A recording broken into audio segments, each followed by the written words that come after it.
шаңды чап açат. Демек биздин студияда жаңы талапкер бар. Кыз жибек айымды топтолаңыздар.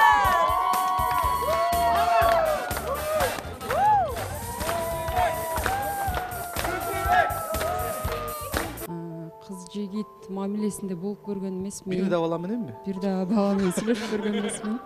Жалгызым жалгыздыктан тажап бүттүм. Мындай чыныгы сезими бар адам мындай башкача болуп калат го. Башкача болот да. Ошондо сен жүрөгүңгө тез жагып турабы кандай? Именно биз жолуктан. Жөнүнө келгенде болот. Сразу эле башталып кетпейт турабы? Эми сен ошону баштаган үчүн келдиң да, сен эркексиң да, кыз эмессиң да. Билебиз эми кыйын сүйлөйсүң, мындай акылдуу сүйлөйсүң. Бирок кээде туура эмес да сүйлөп аласың. Просто мындай этияттап сүйлө. Же болбосо мындай сүйлөшүү жолдору бар өзүнүнчү конкретныйчы. Ошо акылдуу сөздөрүң ошо постоянно сен акылдуу сөздөрүң уккан сайын баарыбыз эле кичине мындай анча-мынча кыжалат болуп кетет. Кааласаң ринг, кааласаң эме мындай. Күрөш.